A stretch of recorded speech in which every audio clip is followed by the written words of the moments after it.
आओ सुनते हैं श्री गुरु नानक देव महाराज जी की कहानी। कृपा करके वीडियो को पूरा देखें। चैनल को सब्सक्राइब जरूर करें। बेल आइकॉन ऑन कर ले ताकि न्यू वीडियो आपके पास आए। आओ सुनते हैं कहानी। धन का इतना लोभ क्यों? लाहौर में एक बड़ा अमीर व्यापारी रहता था।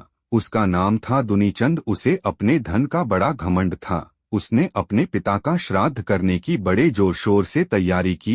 इसके लिए उसने बहुत बड़े ब्रह्मा भोज का आयोजन किया। ब्रह्म भोज के लिए उसने बहुत से ब्राह्मणों, साधुओं, संतों को न्योता दिया। उन्हीं दिनों गुरु नानक जी और मर्दाना भी लाहौर आए हुए थे।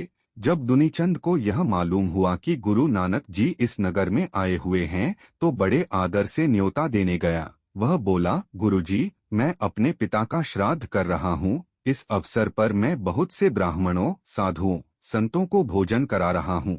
आप भी मेरे घर भोजन करने के लिए आइए। गुरुजी ने पूछा, इतने लोगों को भोजन तुम क्यों करा रहे हो?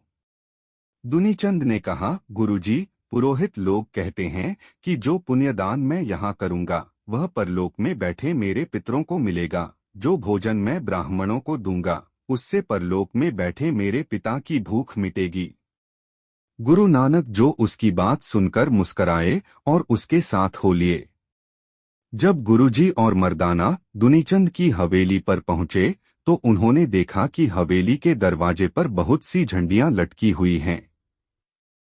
उन्होंने पूछा, दुनीचंद, तुमने ये झंडियां क्यों लटकाई हैं? दुनीचंद ने बड़े गर्व से उत्तर दिया, गुरुजी, ये झंडियां मेरी दौलत की सूचना देती है। एक झंडी का मतलब है 1,00,000 रुपया। जितनी झंडियां यहाँ लटक रही हैं उतने लाख की संपत्ति मेरे पास है। उसकी बात सुनकर गुरुजी फिर मुस्कराए। जब श्राद्ध का आयोजन समाप्त हो गया और गुरुजी तथा मर्दाना सेठ दुनीचंद से विदा लेने लगे तो गुरुजी ने उससे कहा, दुनीचंद, मैं तुम्हारे पास अपनी एक धरोहर रखना चाहता हूँ। मैं तुम्हें अपनी एक सुई देता हूँ। यह मुझे बहुत प्रिय है। इसे तुम अपने पास संभाल कर रख लो। जब तुम और मैं परलोक पहुँच जाएंगे तो वहाँ मैं यह सुई तुमसे वापस ले लूंगा।